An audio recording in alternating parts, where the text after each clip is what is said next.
Nation, it's your girl Chin and I'm back with another video. As you see, your girl did gone for some time, almost a year now, but by the time of this video, when you can see why your girl has been gone for quite so long, right? So today, as this is in the title, your girl will be doing a story time on pregnancy, labor, and delivery, right? So let's get right into the video. Alright, so start off with the first trimester, isn't it? Like, I didn't know that I was pregnant until I was 9 weeks. I found out I was pregnant on April 27, 2023. It's like I suffer from anemia, so I was experiencing low blood level symptoms, and then I decided to do a pregnancy test because I was taking pills to bring up my blood count, eat food for bring it up, but I realized say I keep on feel dizzy when I stand up, I see blinkies, or I see look that's in my eye like what I feel when my blood level really low. And I was treating it and realized hey, now I'm back up. So I said, alright, my auntie said, alright, Jim, do a pregnancy test. So I went and did one, and my friend at work, she was troubling me that I was pregnant and thing. And then I was say, alright, the Thursday, I said, I'm gonna do the pregnancy test. I did the pregnancy test when I left for work because, as you remember, say, I worked from 6 to 3, and then I said, alright, I have to leave work like around 8 o'clock because I couldn't work. And I felt the symptoms and like I had to be leaving work early and stuff. So I felt the symptoms and I said, alright, I'm gonna go home, talk to my supervisor, I'm gonna go home. When I go, stop in town, got the pregnancy test, and come home with the pregnancy test, I realized that I was actually pregnant. And like I had mixed emotions. Like I cried. First thing I cried when I found out, and I was like lost, I was shocked, I was happy, I was sad, like it was just one whole heap of mixed emotions. Started to get nausea really bad. Like I was vomiting 24/7. Like I couldn't eat anything at all. Like not even water at some point I could eat. Like when the nausea started, there was only Popeyes I could eat. Like big noodles Popeyes. I could eat only Popeyes at one point in my pregnancy. And the nausea started really badly. Like even if I drink water I vomit. I love ramen and cornflakes. Like if I see the ramen, like if I see the cornflakes in my throat, if I smell the ramen I cook, I vomit. And like I did throw up majority of the time. Like even parts of my pregnancy, like when my bed me have vomit 3 o'clock at night, 1 o'clock at night, 12 o'clock, I just in the bathroom and just pure vomiting. Even there were nights I even drop asleep in the bathroom on the floor with my head on the toilet, like my clothes down, my light on it and I sleep because I know if I get up, I start vomit. And majority of those times when I was vomiting, my stomach was empty because nothing in there. And the nausea was really bad. I like me afraid to say because me vomit so much, I not get nothing in my system for the baby. And yeah, so the nausea really treated me badly, and the way I got sick, I literally had to stop working because I couldn't, it wouldn't make no sense. I keep on go work and then when you do 1-2 hours of work.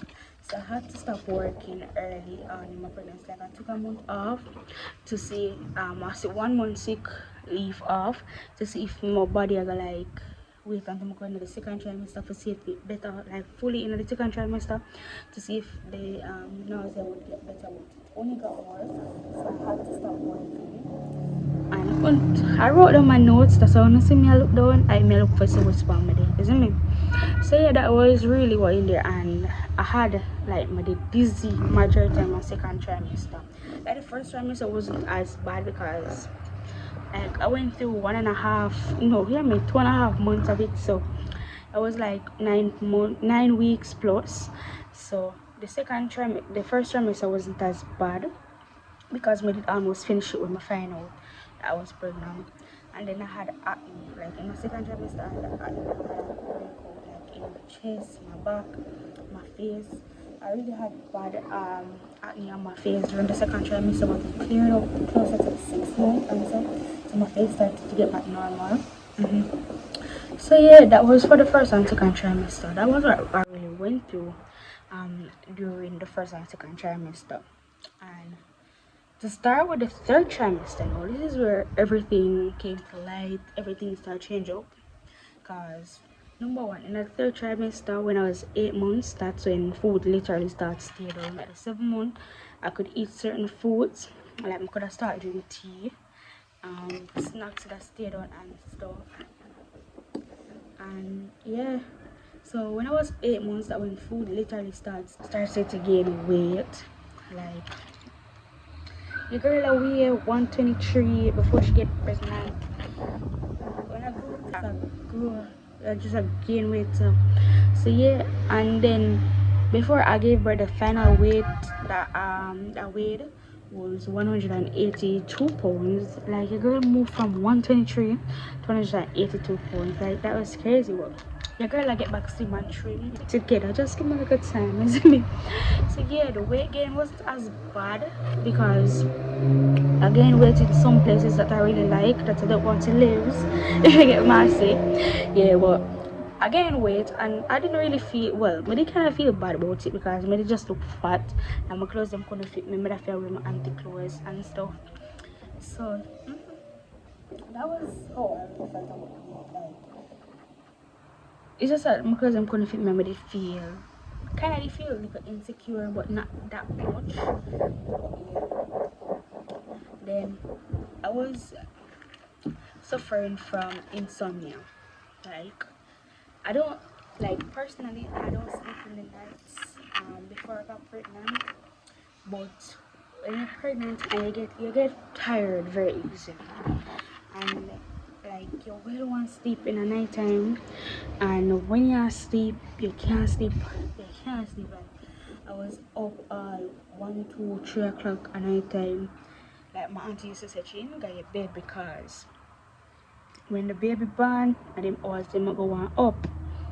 So it was really hard for me to sleep during the night. I suffered from really bad insomnia and I mostly slept through the day.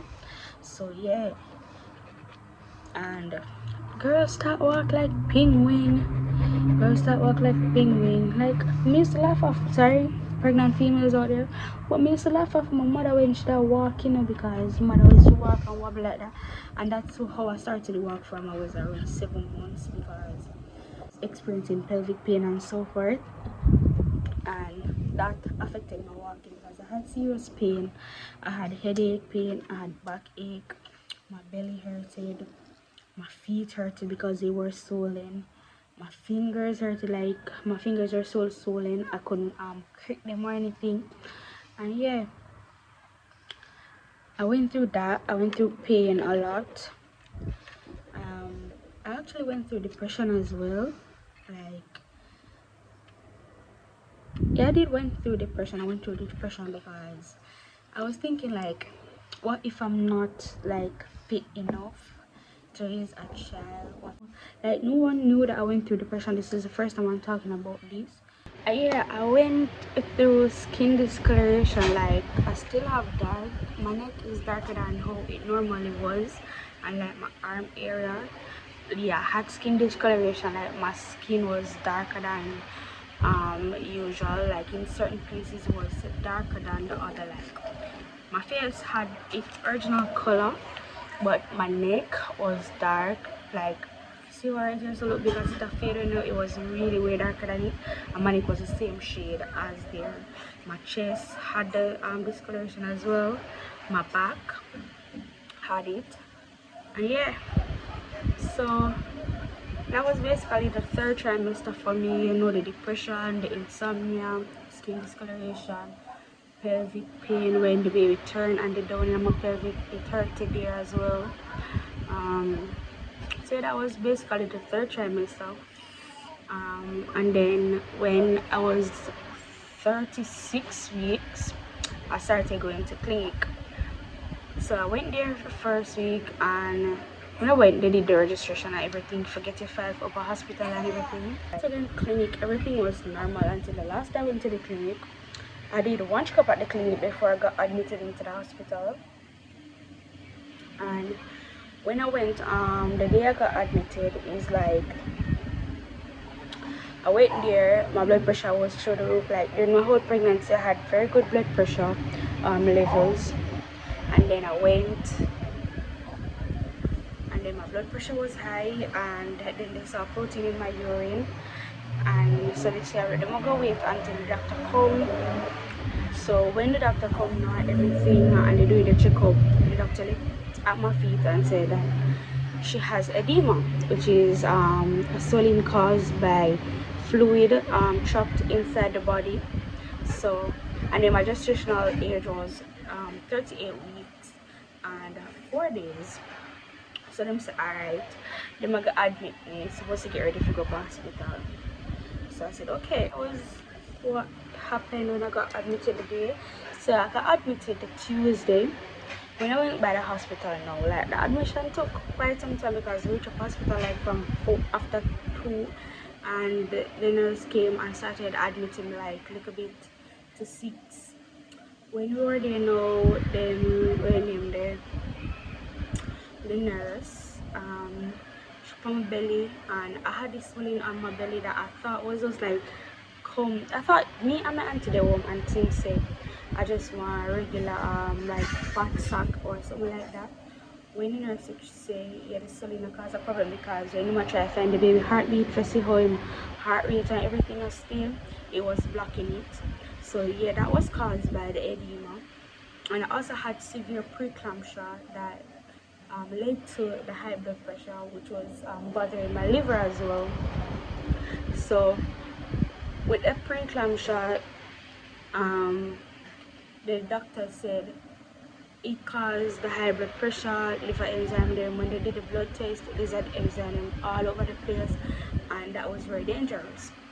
So when I got admitted the Tuesday night, they said, alright, the first that I spoke to said, alright, Mr. Aquarius, tomorrow morning we're going to induce it. So I said, okay. So I prepared myself to kind of like push and everything, you know. So that night, you know, it was just so sudden. I got snacks and so, but you know, eating a snacks when you're pregnant couldn't help you. So I ate like snacks, a bun and cheese, and drank a juice and went to my bed. I got up like after 4 the Wednesday morning. I drank some juice because my throat was very parched and it was burning me. So I drank some juice, not a lot. And then like after 5 now, the doctor that I saw at the clinic came and said, alright, we're gonna check your cervix and everything to see how far the baby is there. And because my water wasn't broken at all, so I said, alright, go in where they check the baby heart. He said, alright, Miss Clark, we're gonna check your cervix now. Just relax. So when I'm up at hospital, I tell you say supposed to just relax. You know, say something hot them I go do. When the man check my cervix, I feel like my bone them, like some part of me just like tear up open. Like it hurted so badly. I held on to the doctor's hand and he just basically just hold me for make sure say me don't shiver or nothing. When he checked my cervix, he said my cervical canal is too small, they're gonna have to do a C-section. Sometimes man tell me that my heart dropped because that was something that I didn't want to do, none whatsoever.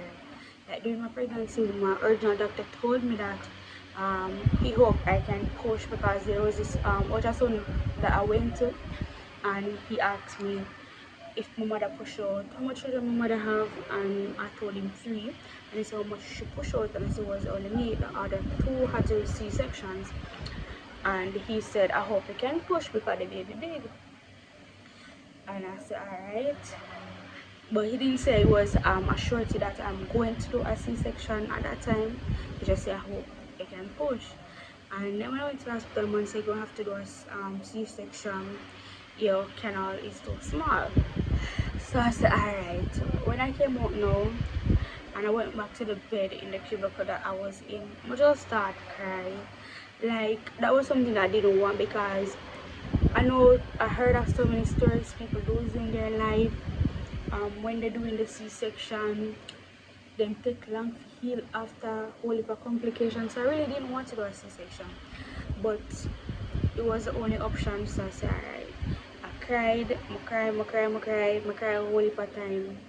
Like I cried for 30 minutes and then I calmed down when I about to wash my face, and then I called everybody that I was supposed to call and inform them that that never do. I tell them to pray for me. I text so did forget text because I was so scared, and my auntie was like, "Shit, everything will be alright. Just don't fret yourself and everything." So there was this next doctor that came with the papers for me to sign, and she explained everything. She said because of the high blood pressure, caused by the preeclampsia, the high blood pressure, cervical canal too small, the baby is too big, and number one, too short to push anyways. So she explained to me everything that lead up to me doing the C-section. So I felt more at ease, and I said, alright. So this was on Wednesday. So the Wednesday morning, the nurses inserted a catheter, which they call PP bag. So because I'm pregnant for surgery and everything now, them inside the PP bag, and she was like, "You're gonna have some discomfort." She explained to me, said, "It's gonna hurt."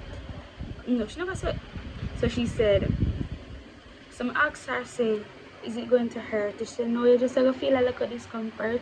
There's something sting like crazy. It's pain." And then it was so uncomfortable because every time I feel like one little liquid in your bladder, it just suck it down and you feel it while it's so, and every time it suck, it burn me. And the nurse said the burning sensation would have passed, but like every time mine didn't pass until they took it out, and it just I suck it and you feel it, I suck it, and then prep me for surgery. Then put in the IV access tube from the Tuesday night, and then they put in saline because they said, "Miss Clark, you can't eat nothing. If you eat nothing, we're going to put off the surgery till Thursday." And I said, "I'm not eat nothing, I'm not drink nothing." I just listen to them, so because I want to get this over and done with. So I was there the whole Wednesday, just sleep through, wake up, I play a game, I sleep. And then I see the time just a pass, and I just see time a pass. I see 1 o'clock come, 2 o'clock come, and I say, "So how am I going for surgery yet?" And I was just like wondering why they don't come and tell me go to surgery. And then the doctor came and said, "Miss Clark, we apologize for the inconvenience, but we're going to have to postpone your surgery because a lot of emergency cases came in, and the doctors, we can't take on anymore right now because your own is so emergent. We're going to have to push it off." So I said, alright. Like, and then they gave me the go ahead to eat. Yes, when they gave me the go ahead to eat, it was like after 4. My aunt already left because visiting hours finished from 2:30. My child's father already left, so it was like I just have to go stick to snacks and juice again. And I got a Tropicana and I got another bun and cheese, and I ate that and went to my bed. And they say, "You must eat past 10 o'clock." So I said, "I'm not eating past 10 o'clock tonight because I want to say someone can come out of hospital." I don't understand who likes to be in a hospital. So after that, I ate and drank the Tropicana and went to my bed.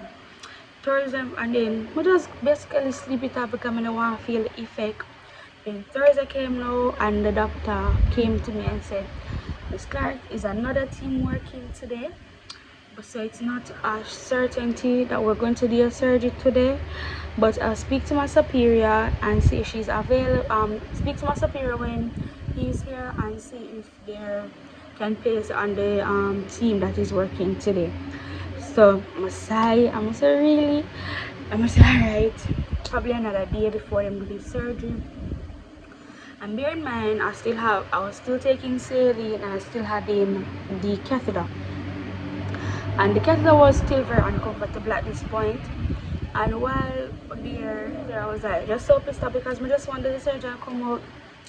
And then I just basically sleep off the whole of the morning. And after that, no, the lady came to me and said, "Alright, we're gonna do a surgery, them have space." So I said, alright. inform everybody that was to be informed. And then I got ready to go down to the theater room. All me go down to the theater room, all me do is just a hope and pray. Just a pray because I went into this surgery, blood level still low, because you know it never get no better during during the pregnancy. So I went to the theater room. They informed the nurses and doctors that were there. They informed me that of what is going to happen. They explained the surgery to me, and then they said I must go on the table. I went on the table. The nurse gave me a face oxygen mask and say take deep breaths of these. You and your baby are going to need it. So I took extreme deep breaths of the oxygen, like I was like gulping it down. And then she said, alright, now we're going to get started. Just swallow what you taste in your mouth.